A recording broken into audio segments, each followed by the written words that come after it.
And the New England IPA. Oh,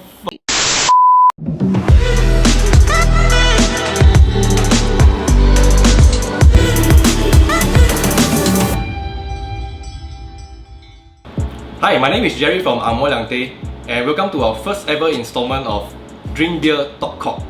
So Drink Beer Talk Cock is a non-pretentious series where we, just have fun and we talk about beers. We don't have to go in depth into reviews. It's just, a couple of friends having beers and we talk about flavors and styles, and just to overall have fun. And we are very fortunate today to have Julius from Beerstyle. Beerstyle is one of the pioneers to bring in American-style IPAs into Singapore. And they've been around for quite a long time. Let's welcome Julius. Hi, I'm Julius. I work for Beerstyle Distribution. So my boss Winston, who is the owner of Beerstyle Distribution, he's one of the pioneers. He's been distributing beers for 13-14 years, where it was a very different climate. No one had tasted, a West Coast style IPA. I mean, IPA is a poster boy for craft beer, but now we are going into other styles like variations of it: New England IPA, session IPAs, double IPAs, triple, quadruple. Yeah. So I think that it's a very different world back then, maybe a decade and a half ago and now. So yeah, it's a pleasure to be here today. Today, as we all know, we're going to talk about IPAs. So IPAs, when I first come to know about it, it's I pee a lot. So when I drink a lot of IPAs, I pee a lot, right? As with any other beers. So Julius, what's your take on IPA? Well, I don't pronounce it as IPA, so it's So from my understanding, IPAs, when England has colonies all over the world, India being one of the biggest colony, they had to send their beers to these thirsty troops back there, right? So from England, they had to skirt all the way around into India, and usually the beers don't last because the journey is too long, right? So they come up with the idea to throw in more hops, because hops can be used as a preservative. The more the hops, the better preserved the beers will be, and it can safely reach India for their troops. I mean, this is the story that most of you will understand. But I believe Julius has something different, right? You have a different variation of this story. Yeah, I mean, I'd like to add on to what you just shared. On top of hops, they actually had a higher alcohol percentage. Yeah, also it was called India Export Pale Ale. Yeah, India Export Pale Ale, supposed to be exported to India, made in UK. And look, if a military had a style of beer that they wanted, right, and there was an export potential, I'm sure they paid good money for it. So instead of just one brewery, multiple breweries started to make this style. And then after a while, there's only so much they can buy. There'll be a surplus of it. So back in the UK, when they decided that, the breweries decided that we're going to sell it to a local market, some of it, instead of exporting it all, they dropped the export word, and then it became IPA. And a lot of people are slowly starting their craft beer journey and experiencing IPAs. I think the only way we can go into an IPA episode is to actually drink them. So IPAs, as we all know, Indian Pale Ale, we have to go back to the origin of the Pale Ale. So let's try the original Pale Ale. Alright, so here we have standard Pale Ale. This is Deschutes Red Chair. It's a very easygoing, I would say, as what Julius will always say, it's a stupid beer. So this is a very easygoing kind of after work, you just want to chill, just have a beer, and this is the one to go for. Sorry, so, I don't think it's actually a stupid beer. What I meant by stupid beers what I mean by stupid beers is that after work, when I'm at home, right, I want to drink something, right, that of course is not tasteless, but something that when I drink it, I won't go like, oh, wow, this batch is a bit hoppier than the last one. Oh, the intensity of the grassiness of the hops. Yeah, so to me, stupid beer is a beer that you can open, you drink like a few pints, and then you won't even think about, what's taste. Without further ado, I think let Julius do the honors. Yeah. So, different ways to pour beers. I think most of us are quite familiar with this pour. We can change it up a bit. For me personally, right, I like to just go straight glass, whack down. So I drink a lot of beers, and I'm Asian. I eat a lot of carbs in my diet, right? So I don't want to get bloat. I don't feel like I have to vomit. So I pour it flat. Yeah, cool. And it's a preference.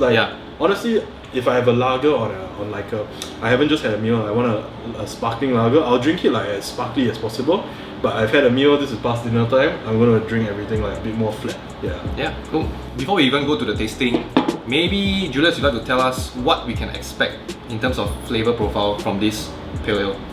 So I think if you're drinking mostly commercial beers, I think a lot of them are very suited for a very gentle palate, not so bitter. Craft beers have a lot more flavor, and one of those flavors, right, is bitterness.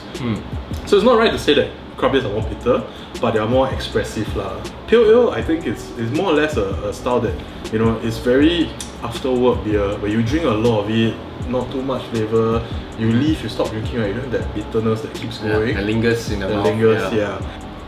To compare with this, we have an IPA. Right, so we'll go into the IPAs later. Let's have a taste of the pale ale. Right, cheers. You can definitely smell the floral in there. A bit malty sweet, but not like sugary in any way. Slightly sweet, Pleasant bitterness, you get honey notes. I would say overall it's quite a easygoing beer. You get flavors of florals, right? You also get a little bit of sweetness. I think overall it's a very easygoing beer. Okay, now that we get a taste of what the original pale ale is like, we're gonna move on into the India pale ale, the I to the PA. I to the PA. I to the PA. Sometimes I make eyes at other people's PAs. We just tried the pale ale, and right now we have the IPA from Stone. This is a very standard West Coast style IPA, right? So maybe Julius, you can share with us what is a West Coast style IPA. Is there like a East Coast blend or East Coast style IPA? So West Coast IPAs are actually an American take on the classic British IPAs. My understanding is that West Coast IPA, they did processes like dry hopping. Basically, it adds a lot more flavor on the nose, a lot of subtle flavors, but not necessarily bitterness. So I think one of the misconceptions that a lot of people have is that IPAs tend to, be just another bitter beer. But I think other than the bitterness, right, bring forth a lot of flavors and aroma, especially on the hops. Do you agree with that? Definitely, I have not counted, but there are at least like a few hundred different varieties of hops. And yeah, everyone has different flavors. There are some which really taste like, a citrus fruit, some that really taste really grassy, piney. IPAs, the more hops you use, especially if you boil it in, the more bitter it becomes, but also you get a lot more flavors. That's right. Yeah. So, and flavors is the thing that we're trying to get right out of this IPA. So, we've tried the pale ale, and now we are going to try the Indian pale ale and see what's the difference that we can taste. Cheers, bro. So definitely, as compared to the pale ale that we had previously, you get more flavors of the hops. You get more lingering of the bitterness at the aftertaste. Apart from the bitterness, there's a lot more floral, there's a lot more flavors to it. Yeah, and I think that really makes it the difference from the original or the standard pale ale. Yeah, quite a bit of difference. A bit drier for this particular one. Yes, slightly dry. Yeah, a lot hoppier, but you get a lot of notes from the hops, not so much the malts. Yeah. I think as the beer slowly warms up, I think it brings off new dimensions of flavors as well. So yeah, the beer was a bit cold. Maybe we will let it warm up a little bit more, and then we can see what other flavors that we can get out of it. If I were to just drink a beer by itself, not have any food with it, especially, right, I would definitely go for pale ales more. But if I'm having food or I'm feeling a bit gelad and I want like something to cleanse the palate, right? Yeah, maybe something more bitter. And I think right now the in thing is that we are pairing beers with food. Well, there are definitely some styles that pair better with certain foods. For let's say pale ale like this, I will consider it quite malty. Right. So anything with like carbohydrates might go quite well with it. So that's complementary.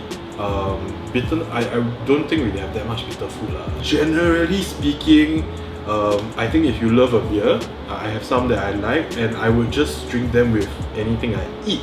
Wouldn't definitely pair like, must be this style with this beer. Yeah, exactly. Yeah, that's a bit stupid lah. Yeah, but the one hack, right, for all beers, right, is actually sourro, which is sourro, right, like roast pork, right, the Chinese style one. Actually, you know what? Scrap that. Even the German style, pork knuckle. Pork knuckle, right? Yeah. Roasted pork, right? Just goes with everything. It's insane, like, yeah. So if you want us to cover an episode on food pairing, let us know in the comment sections down below, and we'll make one just for you. Basically speaking, the pale ale, right, is me in a relationship. Okay. Yeah. A little bit sweet, multi-sweet. IPA, right, is me after a breakup. Okay. Damn fucking bitter, bro. But still tasty. So we just tried Stone IPA, which is an American IPA, and I think we were a bit overly enthusiastic about how much we should drink, because it is a 6.9%, and I definitely feel a bit 6.9 right now.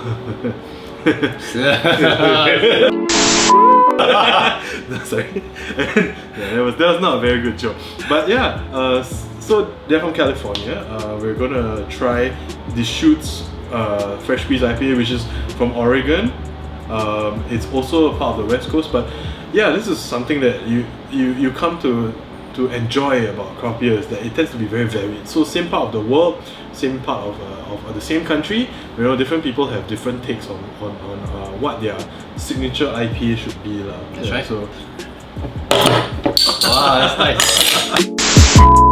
So just by color alone, I think as compared to Stone's IPA, it's gonna be significantly darker, right? So in terms of body, it's gonna be slightly maltier. I would assume so just by looking at it. Right. So Julius, what's your take on this beer? Like the Stone IPA we had just now, it's a bit serious for most people. It's a bit hoppier, a bit more old school in terms of IPAs. Whereas this will be, I don't know if I'm saying the wrong thing, but a bit more East Coast, a bit more newer, a bit more expressive. Definitely more fruity, right? It Definitely, like, yes. Yeah, like citrusy. I get a bit of like other salad fruits that you add into a salad into this. Yeah, it's actually quite a big range, considering both are American IPAs. Yeah. Considering both are West Coast IPAs, there's a distinct difference in terms of the taste as well as the color. But still, I think the hoppiness remains. You still get the hop aroma as what an IPA should be like. Yeah. In terms of body, slightly different. Yeah. This tends to be a bit maltier, a bit less dry. A bit fruitier. You don't get so much of the hop bitterness lingering at the end. Not as much. Yeah. Well, I think overall, as compared to Stone's IPA, you get distinct hop aroma, that's for sure. The body is slightly maltier, but overall just a very easygoing IPA, I would feel. Pairs well with food. I would say in between meals as compared to after a meal. So if you're not a fan of bitterness but you want to get into IPAs, of course in the future, in other episodes you'll cover other sub-styles of IPA, right? But if you want to do West Coast IPA, right, I think I would definitely have this over a Stone IPA for my first IPA, considering I don't like bitter beers lah. So folks out there who are watching, if you are new to craft beer and you want to try an IPA, we would definitely recommend the Deschutes Fresh Squeeze. If you want to try IPA, but not too bitter. That's right. And with that, we've come to the end of today's episode. We've tried the Pale Ale, which is the base of the IPA. We've tried IPAs from 2 different brewers. Like and share this video and leave a comment down below if you have any thoughts about it. And if this video gets 50 likes... 50 likes? My face in this, 10 likes is liao. Okay, if we get 10 likes on this video, we'll be covering another episode on the Red IPA, the Black IPA, and the New England IPA. Oh, and the New England IPA. Right. Yeah. Until then, see you. Bye bye.